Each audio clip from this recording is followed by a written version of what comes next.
Small things can create huge changes. Think about adding salt to a soup. Once it is added, it becomes part of the soup, affecting the taste of all the bowls it makes.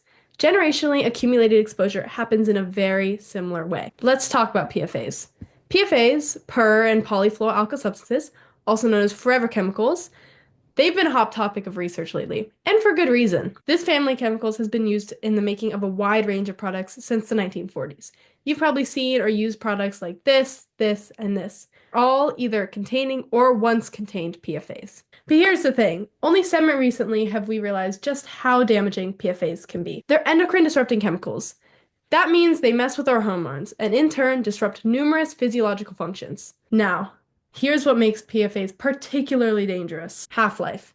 This is the amount of time it takes for half of a substance to break down. PFAS have exceptionally long half-lives. Once these chemicals enter the body or the environment, they stick around for a long time. We're talking years, even decades. Take PFOA and PFOS, for example. These are the two most common PFAS before being banned in the 2010s. PFOA has a half-life of up to 10 years. PFOS up to 27 years. To put that in perspective, if you start with 5 micrograms of PFOA per liter of blood, it would take 81 years for it to break down into less than 1 microgram per liter of blood. 81 years! This resistance to breaking down is all because of their structure. PFAs have a carbon chain saturated with fluorine atoms.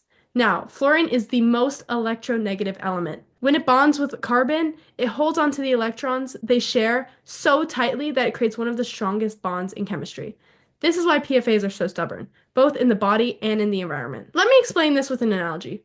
PFAs in the body are like salt in a soup. Imagine we add 5 grams of salt into the first 250 milliliters of soup. Now we transfer 1/5 of this soup into the next bowl, representing the next generation. Even without adding any more salt, 1 gram has already been passed from the generation before. But here's the thing, PFAs don't stop there. They're everywhere. Let's add 5 more grams of salt into the second and third bowls. Plus, we transfer 1/5 of the previous soup into each new bowl. By the time we reach the third generation, the soup doesn't just have 5 grams of salt.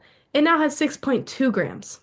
Even though each generation had the same direct exposure, the total accumulation increases with time.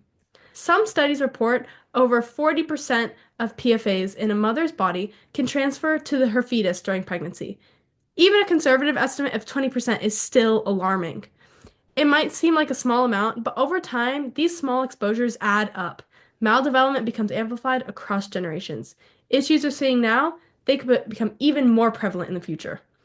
Understanding transgenerational accumulation is critical. It can help us curb these trends before they spiral out of control. Or before you ruin your dinner.